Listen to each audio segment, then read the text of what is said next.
Welcome back to another very special episode of What is Truth. This is another entry into our interview series, and a very special one at that. Not very often do I get to sit down with somebody as prominent as Dr. Stephen C. Meyer and talk apologetics, but that is exactly what this episode is. This is about an 18 to 20 minute segment I did with Dr. Meyer while my friend Oliver and I were interviewing him for our Faith Talk podcast. If you want to hear more from Dr. Meyer and our conversation we had with him, you can check out that Faith Talk episode. If you don't know who Dr. Meyer is, he's a prolific writer, scientist, philosopher, and he has written a number of books, including titles such as Signature in the Cell, Darwin's Doubt, and most recently, Return of the God Hypothesis, which is a phenomenal book that I really enjoyed reading. And it is about 3 scientific discoveries that reveal the mind behind the universe. If you are interested in science, if you are interested in the pursuit of truth through science, this would be a great episode for you.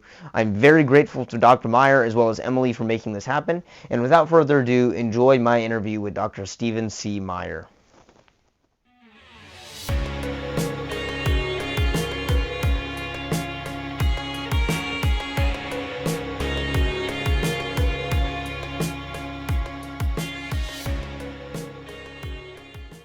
All right, I am sitting here with Dr. Stephen C. Meyer for What is Truth. I'm very glad that you decided to click on this video. I wanted to ask you just right off the start, because we are going to be talking about the concept of truth. Pilate asked that question to Christ before he was crucified. What is truth? You're a scientist, you're involved in the theory of intelligent design. What is your response to that question? Well, that's a very abstract philosophical question in a way. I will preface my answer by telling you that I had the opportunity 3 years ago to tour some sites in Jerusalem.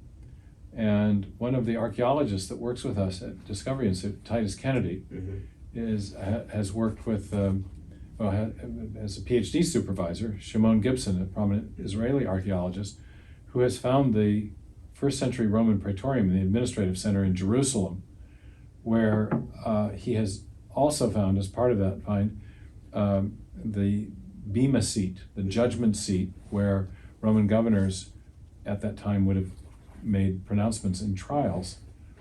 And it is actually, therefore, almost certain that this is the very site where that conversation between Pilate and Jesus of Nazareth took place, where Pilate said somewhat derisively, "What is truth?" Yeah. And at that same site, there's also a very distinctive kind of paving stone that was mentioned in John's Gospel in particular. And the Aramaic word for it was the Gabbatha paving stones. And so that's been discovered near the bema seat, and the site of the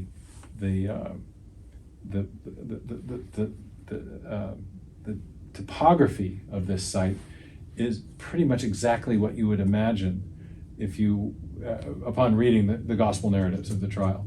The bema seat is in a raised area. There's an area below where a crowd would have or could have stood, and it's quite a striking archaeological find. But I just thought I'd mention that since you're interested in that phrase that Pilate so famously uttered.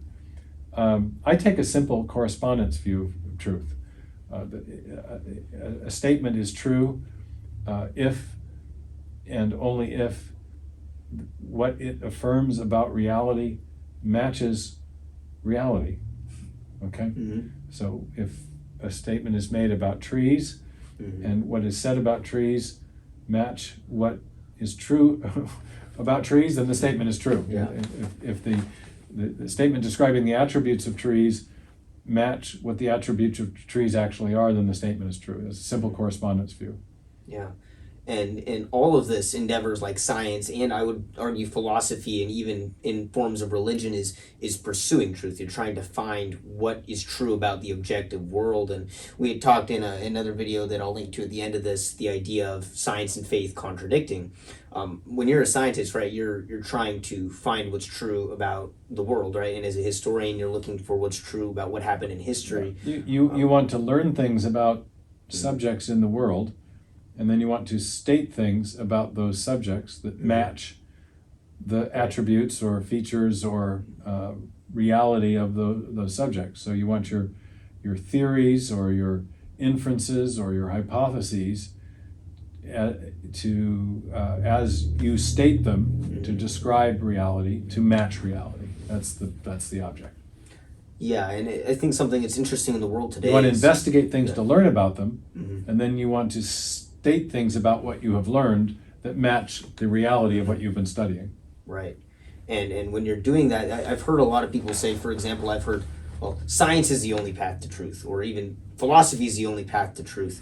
Do you think there's only one path to truth, or do you have to take it all together cumulatively? Well, what exactly is meant by the word science in that case? Right. So I guess, how would you define science? I guess that's a good question. Well, I think there's been a whole lot of confusion about this issue of defining science, and it becomes a word that's rarefied. Science, well, what does that mean? Yeah. Are we talking about, we don't really have science, we have scientists who are trying to learn about the world, okay? Yeah. So science as an abstract entity is not all that interesting. And we can talk about it as if it's a something when it's really just people trying to understand the world using certain systematic methods of investigating nature. So I would say science is a systematic method. Science usually involves systematic methods, plural, of investigating things about the natural world. Its structure, its origin, its how one part of the natural world is different from another part, its classification. It's a systematic study of nature.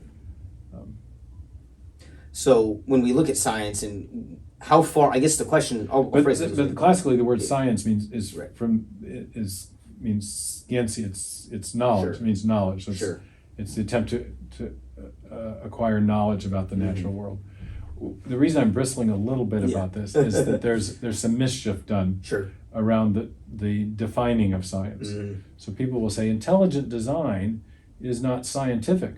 It's not a scientific idea, or it's just not science. Well, what's meant by that? Does it mean that there's no evidence for intelligent design?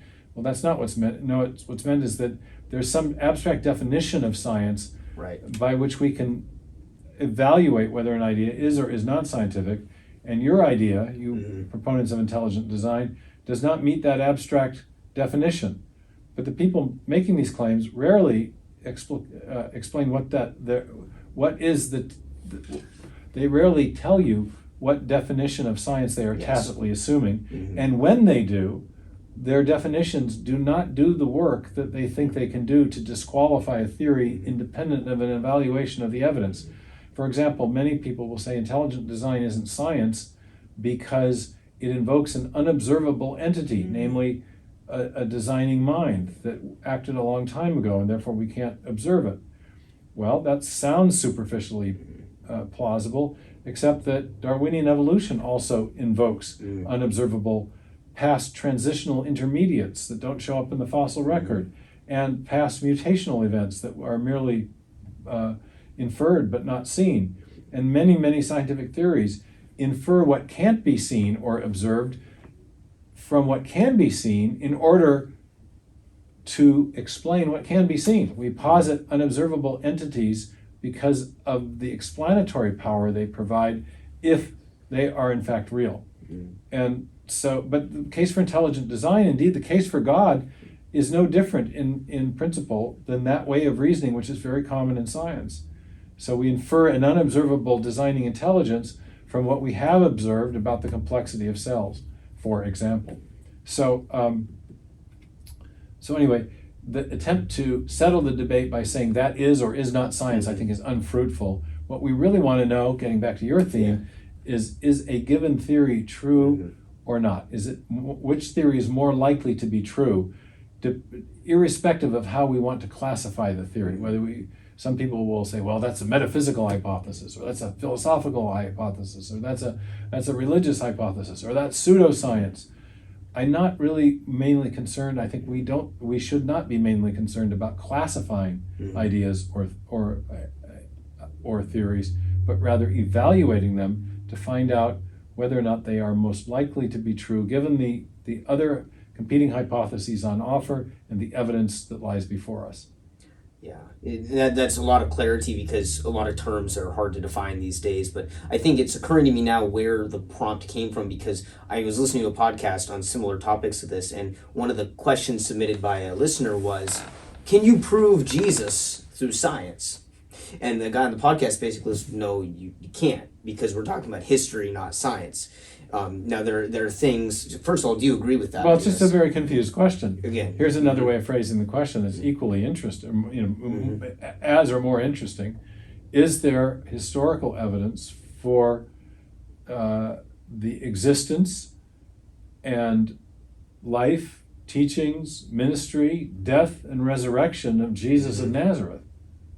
Yes, and through history, we can, I think, safely conclude that, right? So then, if someone, well, I mean, someone would want to quibble whether safely or not, but I would say there's very strong evidence for the historical reliability of the gospel narratives that tell us about the birth, life, death, resurrection, teaching, and ministry of Jesus of Nazareth.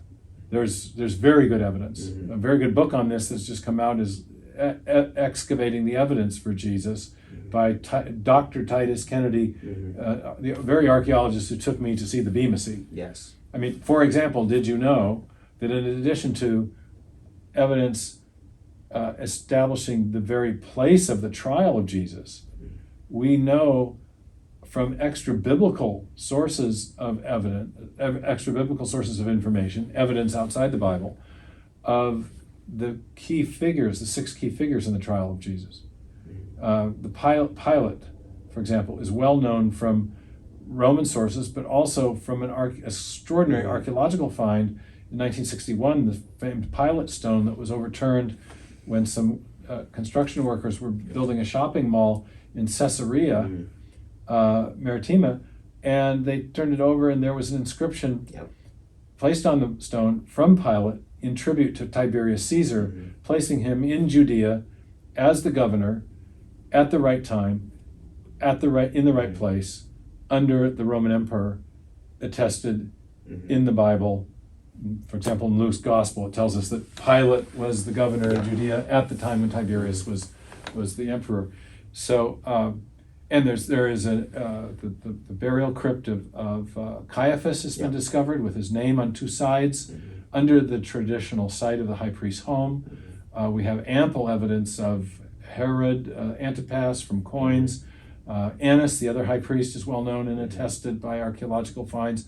But even Jesus himself, with the extra biblical sources such as Josephus and Tacitus and Pliny and others, but also archaeological inscriptions, which are very hard to come by, on at least 1 and probably 2 stone ossuaries, Jesus of Nazareth is mentioned as, in one case, as the brother of James, who is the son of Joseph.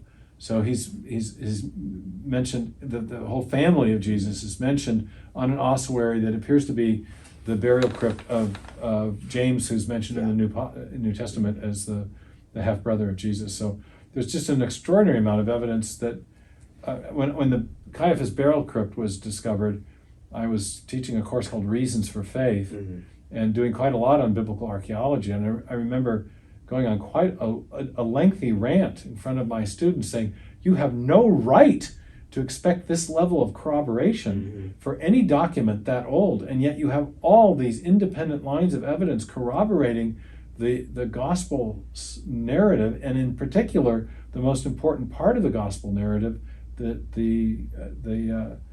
account of Jesus' trial and death by crucifixion and ultimate resurrection. I mean, it's just quite extraordinary. So, yeah, I mean, the gospel accounts really are unrivaled in their amount of evidence. And something when I was talking about on somewhat on theme, you have the evidence of pericardial effusion with Christ when the spear was put in his side, because you have blood and water come out, and in Gethsemane you have him sweating blood as well. Aren't those now known modern medical conditions? That I understand that, but only by secondary. I think there's a physician, Alex Metherall, who's done quite a lot on that. But I've been mainly interested in the archaeological attestations to the basic factual pattern described in the gospel. I mean, we know places that were discussed in the Gospels that were that have been discovered only since the 1890s. They were buried for nearly 2,000 years, and then as the British began to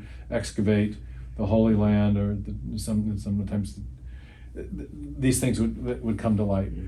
This Praetorium that I told you about with the Bema Seat is just one of many examples of that. The Pool of Bethesda, the Pool of Siloam, the style of tombs in and around Jerusalem match the description in the book of John in a very precise way.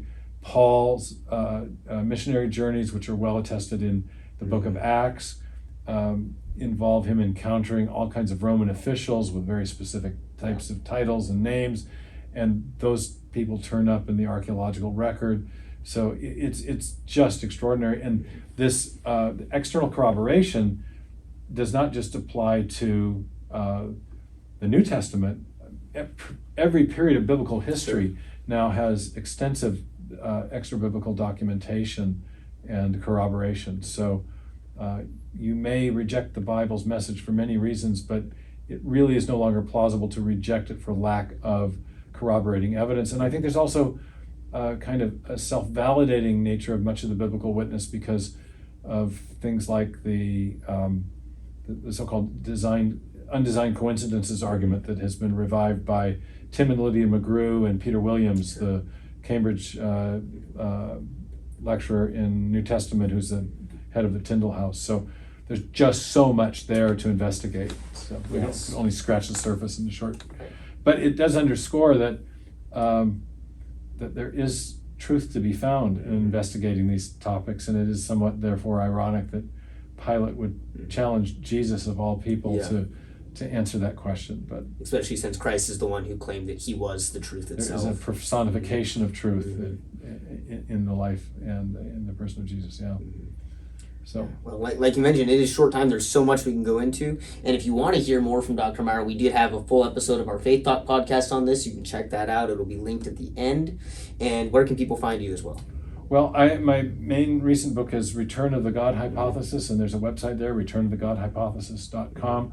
But I also have book websites for my previous two big books, Darwin's Doubt and Signature in the Cell. I think we're featuring them there on the shelf, and so and I would recommend to people I'm not an expert, I'm not a specialist in the archaeology related to the Bible. I have a strong avocational interest in it. I've taught courses on this for years, but for people who are interested in that, I would recommend the work of my colleague Titus Kennedy, who is a researcher at the Discovery Institute, and his two books are Excavating the Evidence for Jesus and Unearthing the Bible, and the subtitle of that one is 101 Artifacts That Something Tell the Story of the Bible, and it's very, very interesting compendium of the many things that have been found that are documenting different periods of biblical history as recorded in the Bible. He has a third book coming out in the trilogy on places in the New Testament that have been discovered. So places described in the New Testament narrative that turn up in history or in archaeology once they're excavated, such as the Pilate, the Pilate stone, but I meant more the Praetorium and the Bema Seat, where Pilate and Jesus had their famous discussion about what is truth. Well, thank you, Dr. Meyer, and thank you so much, all of those who tuned in, and I hope you'll tune in next time for more stuff on what is truth. God bless. Thanks very much. Yeah, thank you.